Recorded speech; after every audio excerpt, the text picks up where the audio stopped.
بسم الله الرحمن الرحيم الحمد لله رب العالمين والصلاة والسلام على خاتم الأنبياء والمرسلين سيدنا ونبينا محمد النبي الأمين وعلى آله وصحبه وسلم تسليما كثيرا. What's going on, guys?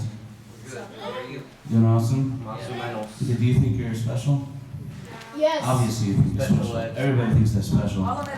Everybody thinks that they don't have to listen to the rules or, comply. They think that they are the exception, right? So I'm gonna go ahead and, I'm gonna make this clear right now. You're not the exception to the rules, so please sit with your brothers. I'm sure the phone went over here. Next time it comes over here, it's gonna be mine. Alright? And I don't even like Apple phones. I'm an Android guy. Oh my God. Listen, my wife has an Android, has an Apple. Alright? She has an Apple, I have an Android, but it's an interracial marriage. We make it work, it's fine. I just want to interrupt for a couple seconds. Sure. The best listener will give $15 gift to Starbucks. That supports Israel. Who chooses who's the best listener? You. I choose? Yes. Man, I'm taking this one with me, man. It's up to you. This is date night for me. That's right. You know? There we go. Wait, Starbucks supports Israel? No, they don't. Nice try. You can use it anytime you want to. You can't use it. Like, by the way, they came out with a statement saying that they don't support Israel. So, get your facts straight. I'm sorry. Yeah. Hey, We don't talk about this in the masjid, okay? we can talk. I have no problem talking Me about it. too, but here they don't want to. Sure. People say don't talk about politics in the masjid. If you open up the Quran, people they look at it and all the stories that are there, they see like, man, this is history. It's like, dude, there was once upon a time where if you told Pharaoh, let my people go, this was a political statement, right? We look at it now as history. It's that's being said, the word of Allah and all that stuff. It's spiritual. It's like, bro, this was a political statement in that time. Right? And you're going to face political persecution for it. Right? So, by all means, I think we need to talk about politics in the masjid. But that's just me. I'm crazy. Knowing you. Yeah, knowing you, right? Okay, guys. So, today, we're going to talk about a pretty intense story. Pretty intense. And I have to sum it up in 22 minutes. That's going to be fun. So, let me get a survey. How old are you guys? Basically, I'm Let me start from. Okay, who's the youngest one here? You? How old are you? 9. You're 9. Is there any other 9-year-olds? 10s? Where 10-year-olds at? 11? A lot of 11-year-olds. 12? 13? Almost. 14? How about 15? The 15-year-olds here? 16? You're turning 15? I'm turning 13. So, today we're going to talk about a pretty intense story. I'm trying to keep this relatable. I'm trying to keep this as real as possible. So, once upon a time, this really happened. Real true story. Okay? It's not like, in the show Once Upon a Time. No, this really happened. Alright? Once upon a time, there was a man, and I'm sure you've heard of him. His name was Ibrahim. You've heard of him, right? Yeah. What's so special about Ibrahim alayhi salam? Yeah. The prophet? He's a prophet. That already makes him already among the elite, right? Yeah. Alright, what else is special about him? He built the Kaaba. He built the Kaaba. But we're not, in this story that we're going to talk about, we're not there yet. That's going to happen later. So what else, something special about Ibrahim alayhi salam? What else? What's her name?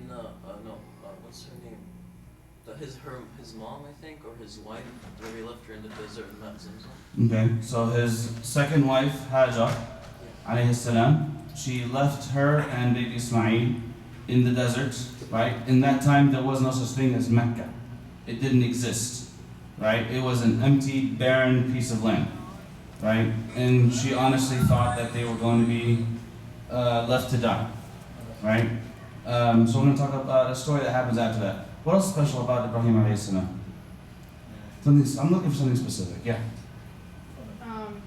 Wasn't there the sacrification? The sacrifice? Yeah. So inshallah, today actually that's what we're going to be talking about. We're going to be talking about the story of the sacrifice.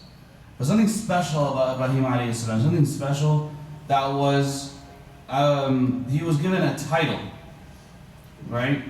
Well, he actually has a couple of titles. Does anybody know the titles that he had?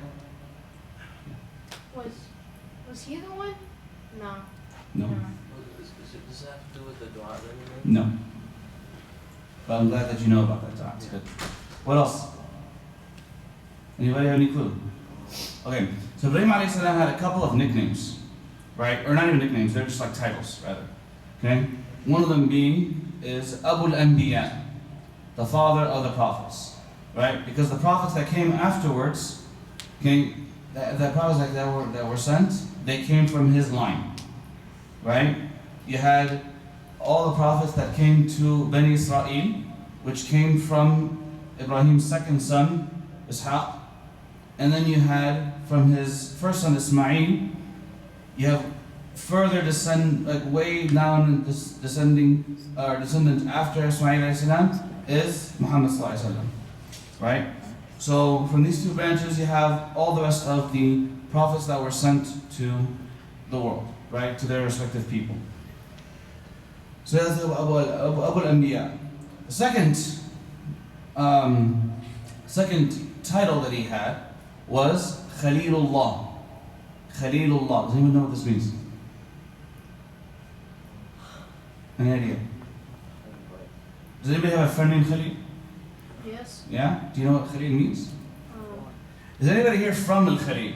It's Hebron. See, my wife is from Khalil. It's Hebron. Okay? It's known as Hebron, right? What? Me? I was born and raised here in Dallas, but I'm originally from Syria. My mom's from Lebanese. Yeah, we're the revolution bridge. Okay. So, yeah. So, Ibrahim alayhi salam was called Khalilullah, right? Khalil means, a weak translation of what Khalil means is friend, right? But really, Khalil is more than just friend. Messenger. It's a very close personal friend. That's what Khalil means, right? You have your friend, you have acquaintances, people you've met, and then you have your friends, these are people you know, you play ball with, right? Maybe play video games with, okay? And then you have your close friends. Your close friends, these are the ones who you have the same lifestyle as them. These are the guys that you can open up to. These are the guys that you tell your secrets to, right? These are your Khalil. That's what Khalil means. Close, intimate friend. Okay? So Ibrahim alayhi salam, he was, as described in the Quran, that he was an ummah. Right? He was a whole nation by himself. Okay? And so who was his friend? His friend was Allah.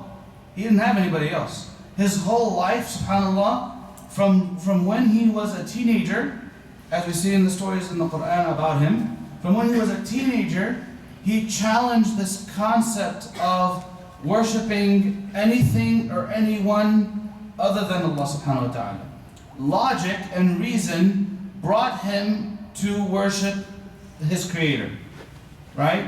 And he challenged his own people, and he challenged other peoples who he moved to, and he challenged them saying, why are you guys worshipping other than Allah subhanahu wa ta'ala? Why are you guys, he would find them, for example, if there was a community, they were fascinated by the stars, right? And they're fascinated by the moon, and they're fascinated by the sun, right? And the Quran talks about that story, how he trolled them, right? He was over there, he's like, you know what, these stars, they are my Lord, they're awesome, right? But then they disappeared. And then the moon came out one day. He said, you know what, the moon is my Lord. Oh. But then the sun came up, right? Night ended and the sun came up. So it's like, you know what, the moon is not my Lord, the sun is my Lord, the sun is greater, right? He was trolling his people saying, how can you guys worship these things that come and go? Whereas Allah subhanahu wa ta'ala, the one and only, the creator of the universe, He is always there. He's always there, right? So he lived a lifetime of struggle, of talking to people and challenging them on their beliefs, making them think, why did they worship anyone other than Allah subhanahu wa ta'ala? Right? Now, when you live for Allah subhanahu wa ta'ala, when you have this innate desire to call people to the truth, when you yourself are a good person, are things going to be easy for you in your life? Yes. No, just the opposite actually. There's this misconception that if you have no problems in your life, that means Allah has blessed you. MashaAllah, tabarakallah. Oh, Allah loves me. I have no problems in my life. Allah loves me. Right? So does that mean that the moment you have troubles that Allah doesn't love you anymore? No. No, just the exact opposite. This is your test. And the more that Allah tests you, believe you me, the more Allah loves you. Because He is giving you an opportunity to show your true colors. Okay? Anybody here play basketball or football? Okay, are you a good basketball player? You're a good Yeah. basketball player. You think you're a good basketball player? Yeah. So you can go around all day, every day, saying that you're a good basketball player. No. Yes, you can. How? Why not? Because I'm not the best. How do you know you're not the best? Because there's people better than me. How do you know that people are better than you? Because I've watched them play. Are you watching how they played you? Yes. How they played you? Yes. And they beat you. Yes. So that was your test. You follow me? Yeah. That you think you're a good basketball player, right? But then you know your place that you're not the best basketball player because you played others who have beaten you, right? But before you played them, did you know that they were better than you? No. You didn't know. How would you know? So you can walk around saying, I'm the best basketball player, man. You know? But until you actually played it, until you actually played the game against them, you have no way of knowing. Right? So it's the same kind of thing. That until Allah subhanahu wa ta'ala tests you in certain things, you don't know how you're going to react to certain situations. Right? You don't know how you're going to react. So, like, for example, I mean, you guys right now, you're all, basically teenagers or preteens, right? A big thing that you're going to be facing right now is girls, right? A big thing you're going to be facing now is cigarettes and drugs and drinking, right? These are going to be real things that you're going to have to deal with. Either you're already dealing with it, maybe your friends at school are doing it, and they're either they're telling you that they're doing it, and you're feeling the pressure to do it as well, so you feel, accepted.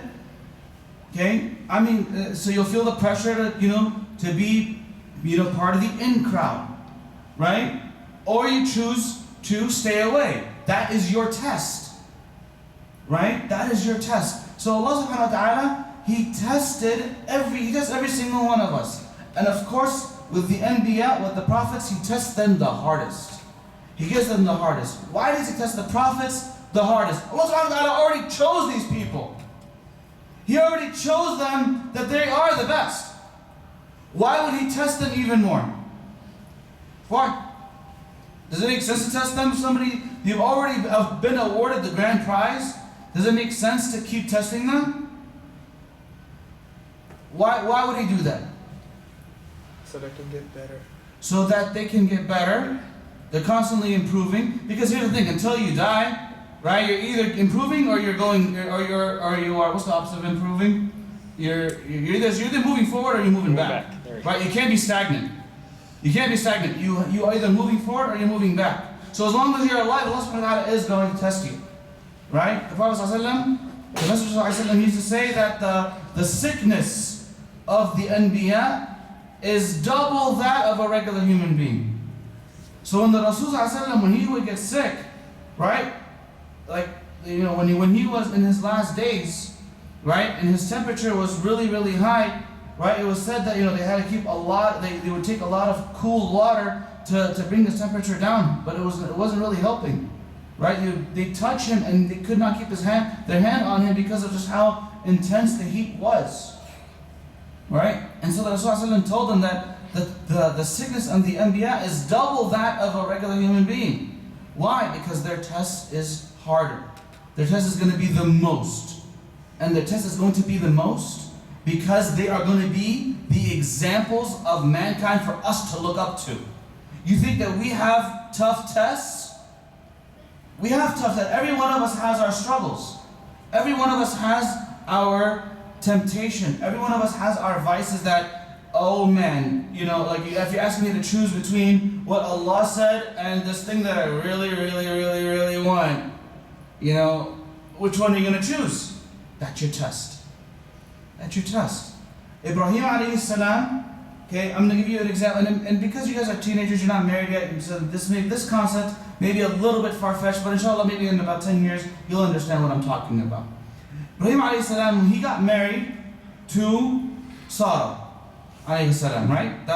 She was his first wife, okay? She was the only other person in the world.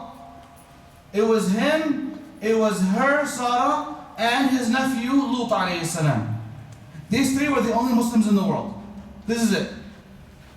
And they lived in a world where a man, it's perfectly acceptable for a man to be married to more than one wife. Right? But there were no other believers, no other believing women.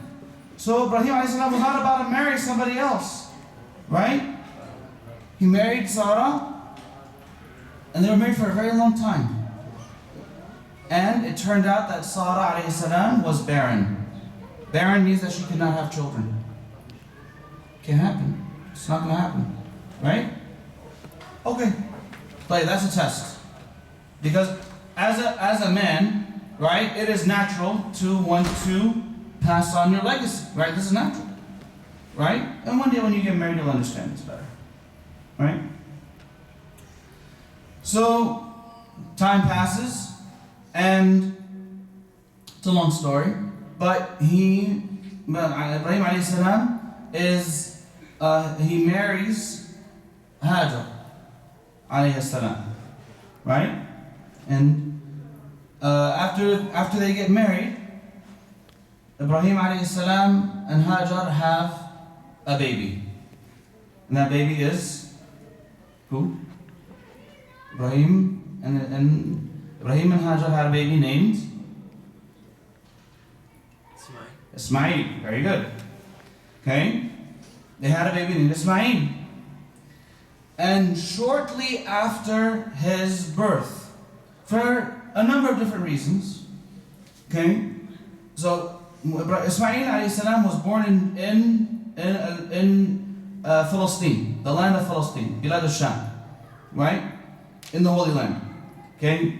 I mean, whether he was born in Quds or not, I mean, Allahu Alam, that's not important. What is important that we know that Ibrahim alayhi salam was with his family in the Holy Land. And Ismail was born there. And then Allah subhanahu wa ta'ala orders Ibrahim alayhi salam, take Hajar and Ismail, baby Ismail, and drop them off in the middle of a desert where there's nothing.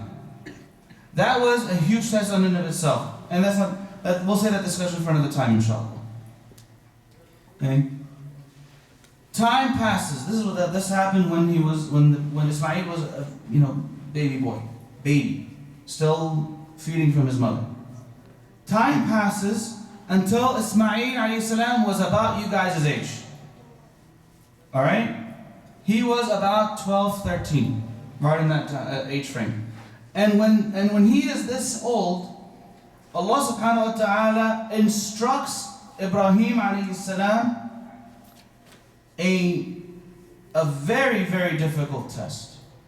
A very, very difficult test. So we already established that he was old, his wife was barren, he got married to a second wife, he had a baby from her, and then he was asked by Allah subhanahu wa ta'ala, he was made to move his family elsewhere.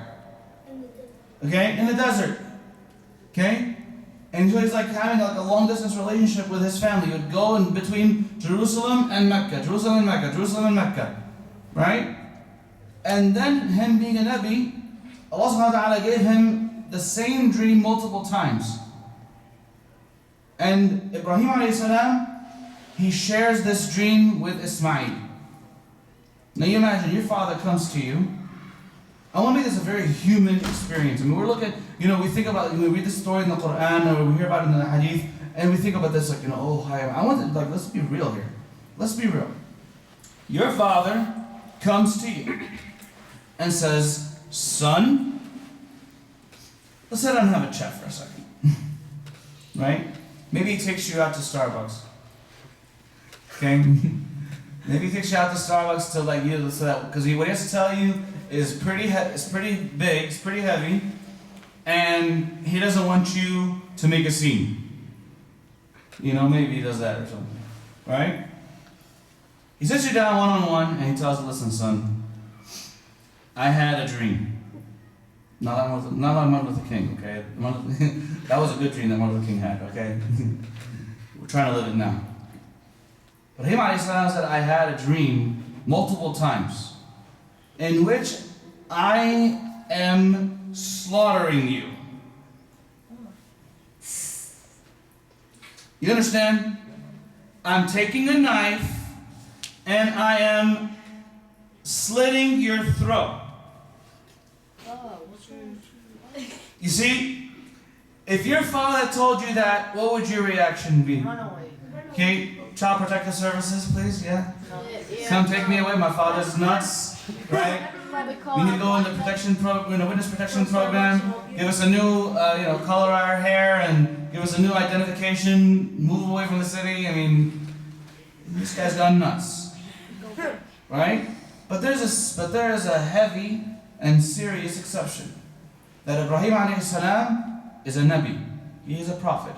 He is chosen by Allah subhanahu wa ta'ala, and whatever comes out of his mouth is not coming from his own. It is something coming from Allah subhanahu wa ta'ala. So Ibrahim alayhi salam is telling him, my son, I see it in my dreams over and over again that I am sacrificing you. What do you think? He's asking him, what do you think? What's your reaction? You're scared, right? I mean, he's talking about your death. He's talking about the ending your life. You know, your future, your hopes and dreams. You're wanting to finish school so you can go to college, so maybe one day, make a living and make buttloads of money and you can have a family and do your own thing, live your own life. All of that is gone. Because your old man's coming, sitting you down and telling you, I'm having a dream where I'm killing you. What do you think? That's a lot of information. I mean, that's a lot to take in, right? Yeah. That's a lot to take in. But look at what Ismail alayhi salam says to Ibrahim, his father. He says, Ya abati, my dear father, do as you are told, and you, insha'Allah, will find me from those who are patient. So number one, he told him, do as you are told. I understand that this is not coming from you, this is coming from Allah subhanahu wa ta'ala, and as Muslims, we should submit our will to what Allah wants us to do. Right? And this will is being told to us by none other than a Nabi. Right? It's not just some Joe Schmo. No. This here is a prophet of God coming and telling you what is up. And you say, what do Muslims say? As-sam'a wa ta'a. We listen and we obey. That's what we do. Okay? So he said, do as you are told, and insha'Allah, I will be patient. What does that mean? Ismail alayhi salam, he's a prophet too. Maybe not necessarily yet, he's a teenager, but he had the upbringing that he's being raised by a prophet, and he has this understanding that, okay, we have to do this. But at the end of the day, Ismail alayhi salam also is a human being. That means that somewhere on the inside, maybe he doesn't want this to happen. Right? But he exercises patience. You will find me among the patient.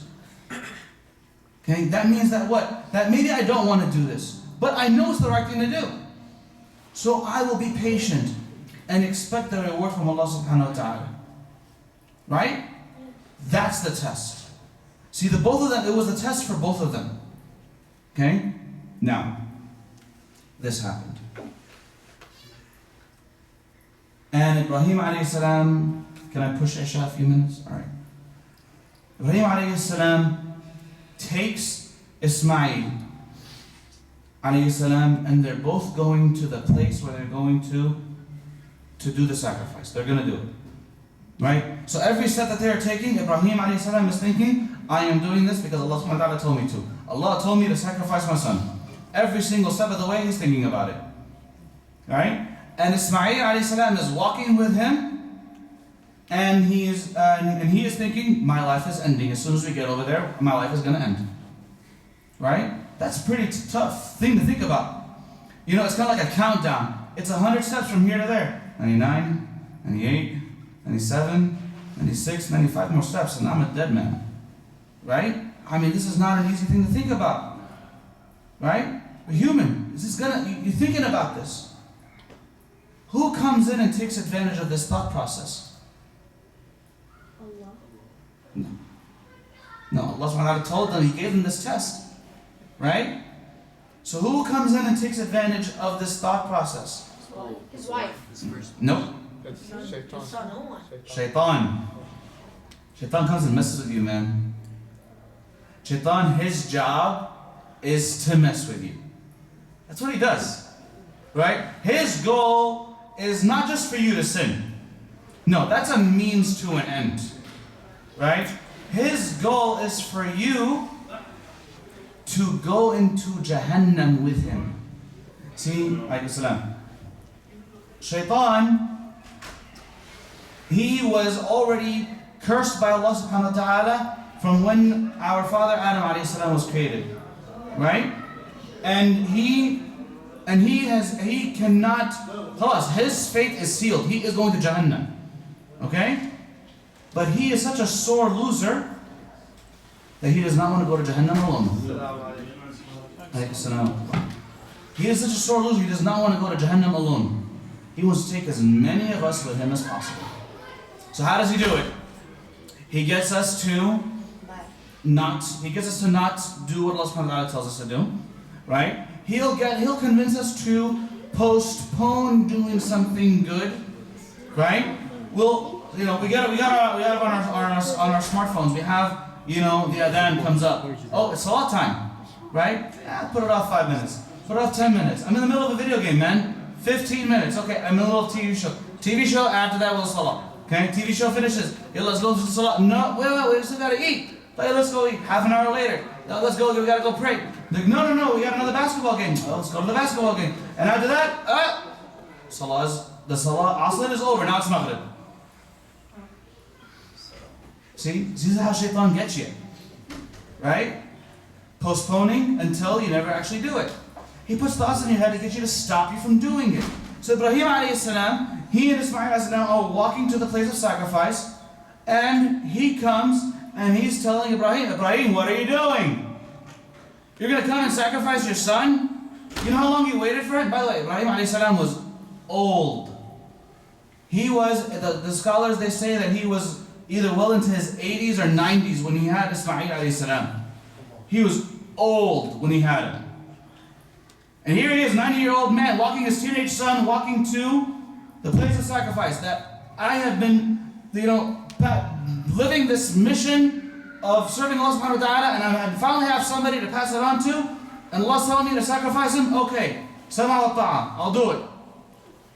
And then this opportunity is being slipped away from his hand. Shaitan comes and tells him, Ibrahim, what are you doing? Are you really going to sacrifice your son? Are you crazy? So what does Ibrahim alayhi salam do? Does he listen to him? No. In fact, he actively hits shaitan. He picks up 7 pebbles and he throws them in his face. Right? That's where we get the jamrat from. Anybody ever been for Hajj? Anybody? Adults? You been for Hajj? Right? That's where the jamrat comes from. Right? Did shaitan come to him once? No, he came to him a second time. Ibrahim, what are you guys doing?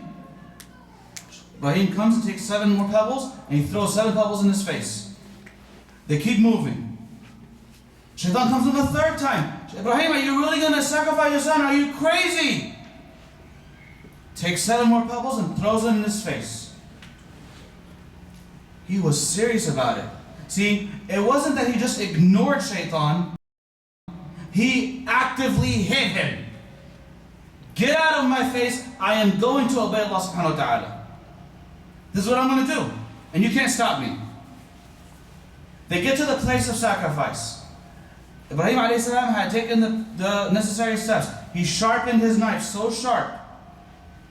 And Ismail alayhi salam told his father, he said, when you sacrifice me, when you put the knife to my throat, make sure that you put my face down and not face up, so that your heart won't stir and get emotional, so that you can carry through with your task. Look at the cooperation of the son. See, first of all, we already established that first he said, do what you're being told. And he also told his father, you will find me among the patient. And he's giving him advice on how to carry it out. Right? So they get up there. And Ibrahim alayhi salam takes Ismail and he faces him down. He pulls out the knife. He is ready to do this. He raises his hand. He is ready to slit his son's throat. Is he stopped yet?